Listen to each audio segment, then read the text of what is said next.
Hare Krishna devotees.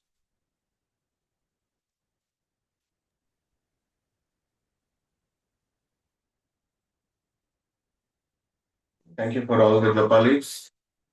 We'll start Srimad Bhagavatam with short kirtan.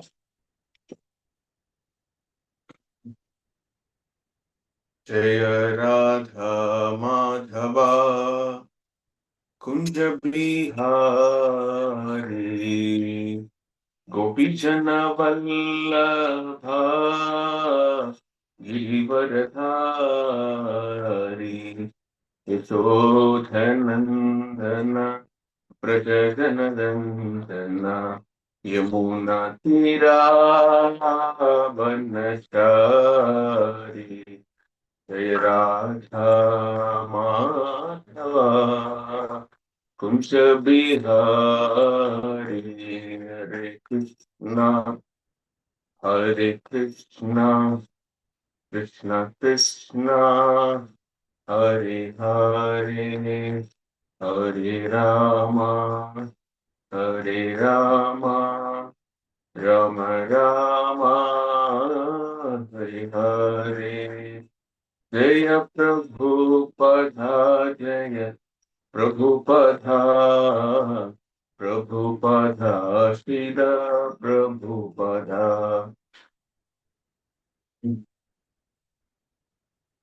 Om Namo Bhagavate Vasudevaya Om Namo Bhagavate Vasudevaya Om Namo Bhagavate Vasudevaya Narayanam Namaskrityam Naram Chaiva Narottamam Devim Saraswatim Vyasam Tato Jayamudhirayet Nashtaprayeshu Abhadreshu Nityam Bhagavata Sevaya Bhagavatir Shloke Bhaktir Bhavati Naistiki. Reading from Srimad Bhagavatam, Canto 2, Chapter 2, and Text 21.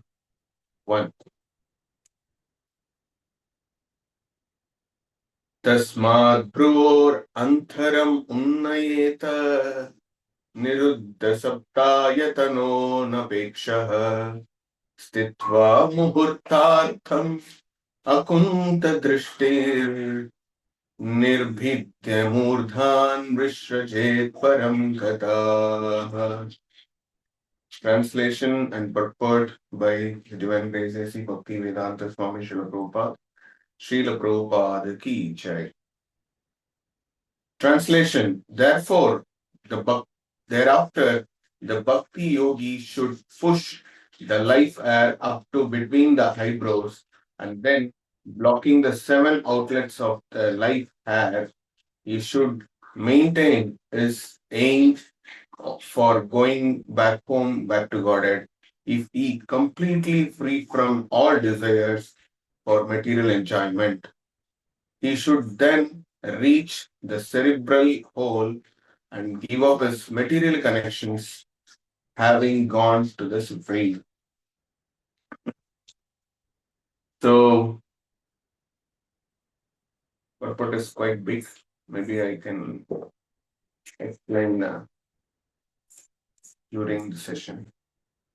Om Ajnana Timirandasya Jnana Shalakaya Chakshurunmilitam Yena Tasmai Shri Gurave Namaha Sri Chaitanya Manobhishtam Stavitam Yena Bhutale Swayam Rupa Kadhamadhyam Tadati Padantikam Nama Om Vishnu Padhaya Krishna Prashtaya Bhutale Srimate Bhakti Vedanta Swami Iti Namine Namaste Saraswate Deve Gauravani Pracharine Nirvishesha Sunyavati Paschatya Desha Tarine Jaya Shri Krishna Chaitanya Prabhu Nityananda Shri Advaita Gadadara Srivasadi Gaura Bhakta Vrinda Hare Krishna, Krishna Krishna, Hare, Hare Rama, Rama Rama, Hare Hare. So, am I audible to everyone? Yes, Prabhu. Yes, Prabhu. Thank you. So, Bhagavad Gita, many places we saw that different types of yoga and karma yoga, jnana yoga, bhakti yoga, buddhi yoga, ashtanga yoga, sankhya yoga, karma sannyasa yoga. So, like that, there are different kind of yoga was described in very briefly manner by Sakshat Lord Krishna himself. Here, Prabhupada is using the word thereafter the Bhakti Yogi. So we should understand what is yoga first of all, because yoga is $1 million business in the current world. Everywhere, all the foreigners, apart from ISKCON, everyone they know only Bhagavad Gita through yoga, because yoga is everything. Yoga is connection with Supreme, all these things. So the definition for yoga actually saying yoga is defined as the process of connecting oneself to the Supreme. Yoga is the process of connecting oneself with the Supreme.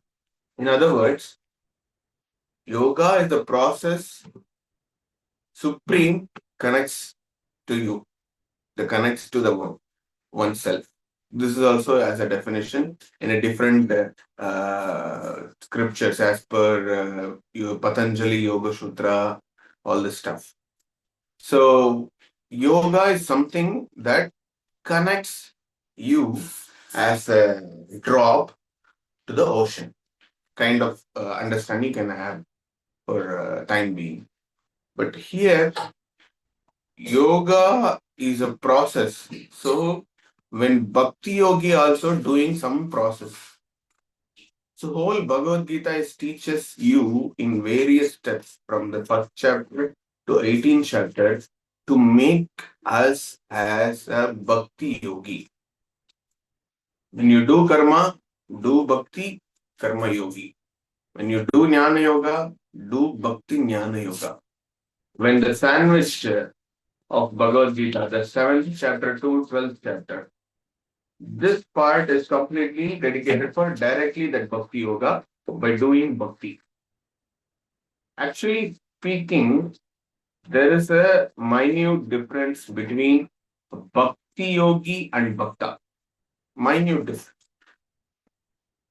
Bhakti Yogi is a person who's practicing Bhakti through yoga. Means one, this Jivatma trying to connect oneself with the Supreme by practicing Bhakti. That is Bhakti Yogi. When Bhakta, the definition itself, Bhakta, it means the person who is doing devotional service. This is the two difference. Practicing devotional service is one thing, that is Bhakti Yogi, and doing devotion is another category or the next level category. That category people are called as devotee directly. So that's what we can see. There are Mahans, there are Paramahamsas. They are not coming to coming here to practice bhakti.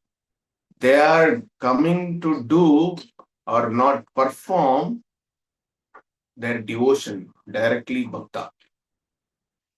That is the difference between the fallen conditioned soul with the liberated soul. I hope I am not confusing you. Okay. So please mute Hare Krishna Mataji. So this is the understanding. If you see, um, when the yoga is a medium of connecting oneself to the supreme, there are various yogas. I'm before coming ISKCON, I was practicing all kind of yoga. You just name it, I was there. I practiced Ashtanga yoga, I practiced Triya, Yoga Triya, and I performed everything, all the stuffs I practiced. And the thing is, those things it really helps physically and some level of mentally also. But something, the soul level connection, it is very rare to happen because for that you need the bona fide spiritual master. If you see the yoga tradition, the yogi, the guru yogi giving diksha to the shishya yogi, it happens at a different level, not like our Panchasamskara level. What we are doing as a Vaishnava style, that is totally different. They do the Guru yoga yogi, he just sit and he went to the Samadhi stage. From that Samadhi stage to Brahmarantra, he trying to connect the disciples Ashtachakra, means the body, seven chakras. So through that, he regulates that. So that is the real diksha in yoga parampara. So that and all I experienced little bit, but the real yoga is something which liberates from where you are. And when you connect, when you feeling connected with the Supreme, then that the real yoga is established. So Bhakti Yoga is such one thing, that connection between you and the Supreme through devotion. So in that there is no impersonal, there is no imagining or faith because you are doing directly to the Supreme by devotion. Means expressing our emotion, expressing our feelings towards the Lord in the form of deity, in the form of photo, in the form of activities like devotional service to the Supreme in the form of deities or in the form of devotees. All these things we are doing. So it is a completely personal. So it is not only faith based, actually, faith. Because faith is something level beyond the belief. Or I can say the belief is something the next level beyond the faith. You can say like that. So this stage is something will connect you to understand what is happening in your body, which is a part and parcel of this material world, and the Shukshama Sarira inside us, it is parts and parcel of the spiritual planet. In the Shukshama Sarira, I'm including soul also there. Mind, body, soul. So here, mind, intelligence, ego, that is a Sukshama Sarira. It is combinedly called as Chitta. It's called consciousness. Chitta means consciousness. So the mind, body, soul, mind, intelligence, ego, and soul. This combination is called Chitta. So that's what consciousness is a sign of soul is present somewhere. If some Jivatma is going through in the warm or means the earthworm, you can take some small insect. You take the consciousness of the being. It is a sign of the soul present in the body. So it when you are conscious, then soul is present. That is what it's a whole idea. So that's what Chaitanya Mahaprabhu starts is Sikshashtakam with Cheto Darpana Marjanam. Because first point of cleaning your chitta is should be done. That is the first step for spiritual beginning. So chitta, cheta means chitta. Your consciousness should be wiped up with white cloth of Krishna consciousness, uh, Harinama Sankirtanam, so that Krishna can reside in your consciousness. So this is the idea of Chaitanya Mahaprabhu. That's what we use the chitta. So consciousness. So here the process you see about talking about the life air. Actually saying Prabhupada is mentioning seven outlets. So the seven outlets is actually told, it was actually told as nine gates of the body. Navadwaram. Okay. Prabhupada left two dwara because it is a tamasic dwara. Here, two eyes, two nostrils, and two ears, and one mouth. This only is there. There is another two dwaras. One is urinal dwara, another is anal. So, where you pass urine and stool. If the soul is going through that, it definitely going to the hell. If you see some maybe any life death experience, if you have like their elders, they're dying in our house, you can clearly see that. Some people they while passing their life, they pass stool. Some people they pass urine. Means they're not definitely going to the upper planets, at least Shorgaloka.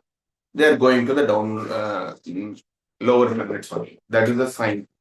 Because they don't practice any kind of yoga. So for them, it is like that only it will happen. So people who are doing some pious activities, some connection, trying to connect with the Lord, the Supreme, in any form, they had some sukruti, so that this thing will go through mouth. That is the actual saying. That's what many people while dying, you see the mouth is open. They die like opening mouth because that is the way the soul goes. And some people dies will go like this. Some people will die by opening the eyes broadly. So that is also very glorious. They will get the upper planets. But when the chakras, the last Agnya chakra, from here, the Brahmarantra, from here the soul left, means they're definitely attaining the ultimate liberation. So that's what Yoga Sutra is talking. Here, our the Brahmagnani Sutta Goswami, Sugadev Goswami is talking, and Sutta Goswami is passively telling to everyone. So here the thing is clearly says the life air between eyebrows. This is Agni Chakra. So when if you do that, it is very glorious death or glorious samadhi. So the samadhi state is very, very important. In Krishna consciousness, samadhi stage is something very different. That's what Prabhupada made it. The whole translation and purport into that direction. Because for a devotee, the bhakti yogi, samadhi is something going back home, back to God. So how Prabhupada connecting from this to this? That is the beauty of Prabhupada transcendental Bhakti Vedanta purports, magic. Because this is to be done as a practitioner of Bhakti Yoga, the person who is practicing Bhakti Yoga. So we'll read it, some lines from Prabhupada purport. So process of giving up all the material connection and returning home back to Godhead, that supreme is recommended here. So it's very clear when it goes from Brahmarantra. So this then the soul is definitely liberating from the body from this material connections. So that is what it is telling. And Prabhupada made it as once this practice is done means they are definitely going back to Godhead only. Okay. So this sloka is recommending that. The condition is that one should be completely freed from desire from the material enjoyment. This is a very important point. Everything is important anyway. See, these kind of things, it's actually the problem is what I said, chitta. Chitta is consist of mind, intelligence, and ego. when that is the only main root cause of connection with the material enjoyment, that has to be cut properly by practicing bhakti yoga. So that's what it teaches. That's what I told in the initially. The whole Bhagavad Gita making teaching and making you to become a bhakti yoga, bhakti yogi. Once you become a bhakti yogi, then you are ready to open a Bhagavatam. Because Bhagavatam, it's completely discussing about the next level of bhakti yogi who is practicing or performing devotion directly. Who's a devotee? The glories of devotees only whole Bhagavatam is speaking. It starts from Parikshit Maharaj, it starts from Sukadeva Goswami, all are performing devotional service. They are not practicing devotional service. So that is the difference between Bhakta Yogi and Bhakta. So Bhagavatam is the next level, taking us to the next levels. So for that, you should cut that material enjoyment. There are different grades of material enjoyment in respect to duration of life and sensual gratification. The highest plane of sensual enjoyment for the longest period of life is mentioned in the Bhagavad Gita on 9.20.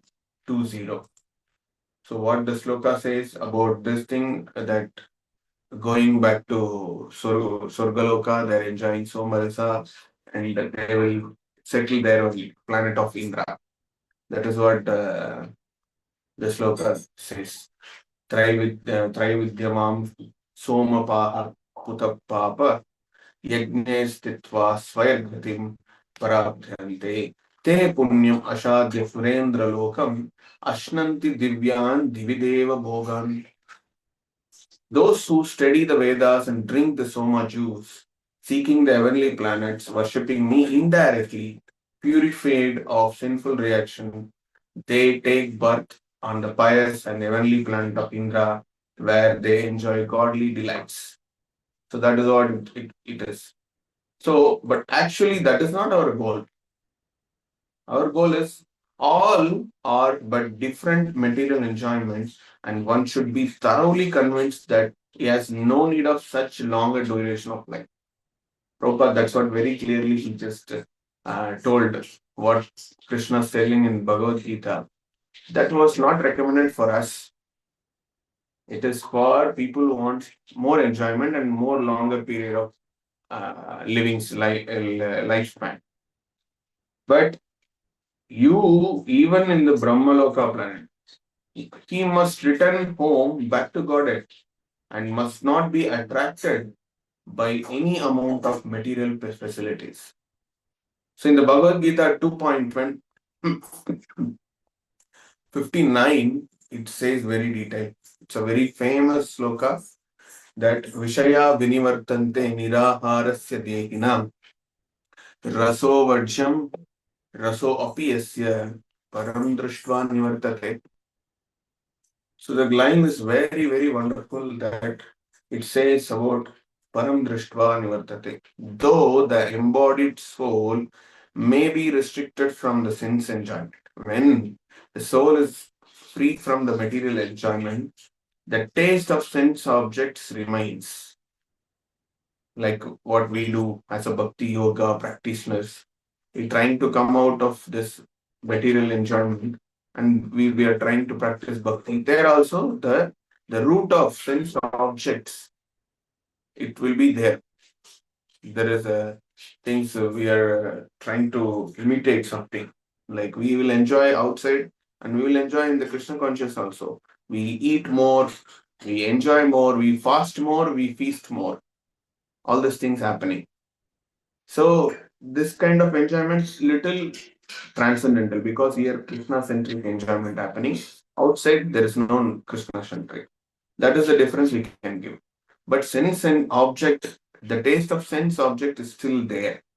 We have to free from that also. That's what the word is very clearly says. But ceasing such engagement by experiencing the higher taste is prefixed in consciousness. So experiencing higher taste. So this also is very wonderful because param means supreme. Drishtva means seeing or vision, but Prabhupada made it higher taste. How come seeing or visioning? Drishtva means drishti, but here it is mentioned experiencing taste, higher taste. So this is very wonderful. When I asked Chaitanya Charan Prabhu on this line, Prabhu explained to me very nicely why Prabhupada made Param Drishtva. Param Drishtva means seeing only, no? Seeing the highest, topmost thing. That is what it meaning literally in Sanskrit. But Prabhupada, how he made it taste. There is no Rushi mentioned, but Prabhupada made it as taste, Ruchi. So Prabhu Chaitanya Iskresh Chaitanya Charan Prabhu explained me very nicely that the forecasting of his thinking, I don't know when I will get it because he just uh, interpreting or trying to get churn out of some words or the purports of Srila Prabhupada very nicely. So he is inspiring me a lot to make how to study Srimad Bhagavatam, how to study Srila Prabhupada books. It's not reading simply. Study Bhagavad Gita, study Srimad Bhagavatam. So Prabhu told me here that see when higher vision what it gives. If like if you're going some Govinda's street stall is there, first thing your eye goes to your favorite street, right? So when your favorite sweet gives the experience of tasting it. So the eyes is concluding end up with the tasting of the this thing. That's what happened with Ajamila. That by seeing there two people are having um, physical intimacy, this fellow also wants to enjoy. So by seeing, he wants to taste. So the connection of seeing it ends up with tasting that or experiencing that. That's what Prabhupada mentioned is experiencing the higher taste. This was literally ruined me when I heard from how Prabhupada is so clever of handling words or giving pakka translation to understand people like us to get a good, clear idea about what is what. So, in this context, when you get the higher taste, then lower taste it automatically goes. That's what uh, this is. But higher taste from Drishtva, this is how it transferred here. Okay. So one cannot be freed from the material attraction unless he has complete understanding of the nature of spiritual life. This is very important. You see, when we are not relishing our spiritual part of life in the material life, like we are balancing, trying to balance, then what happens? When we are not tasting this, you will not lose the taste of living this platform, like material platform. So one should experiencing the nature of spiritual life by following devotees, following Guru's instruction, being with the devotees, and performing devotional service, you will understand the nature of spiritual life. That's what it is explained here. The propaganda by certain class of impersonalists that spiritual life is a void of all varieties, dangerous propaganda mislead the living being into the becoming more and more attracted to the material enjoyment. As such, persons with a poor fund of knowledge cannot have any conception of the Param, the Supreme. They try to stick to the varieties of material enjoyment, although they may flatter themselves as spiritual Brahman realized souls. Such less intelligent persons cannot have any conception of the Param as mentioned in this verse. That's what is detailedly we discussed. So, devotees have full knowledge of the spiritual world, and his transcendental association is unlimited spiritual planet called Vaikuntha Lokas. It is mentioned Akunta Drashti is mentioned. Akunta and Vaikuntha, it's the same word. So that is a Param Dhama in one sense. So that's what Shastra says. And Generally, the life air passes through the mouth at the time of an ordinary man's death. But the yogi, as above mentioned, who controls the life air in his own way, generally releases the life air by puncturing the cerebral hole and the head. The yogi therefore blocks up all the other above mentioned seven openings so that the life air will naturally burst forth through the cerebral hole. This is the sure sign of a great devotees leaving the material connection. So this will happen. Don't worry that only devotee can. It's Prabhupada is mentioning great devotees leaving that way only. So you no need to practice some physically practicing the yoga. When you practice devotional service as per the Guru's instruction, this will automatically happen because our material enjoyment connection is slowly cutting by keeping more and more Krishna centric. Okay, I'll stop here. Thank you very much. Srimad Bhagavatam ki jai. Srila Prabhupada ki jai. Hare Krishna. If you have any questions, doubts, you can go ahead.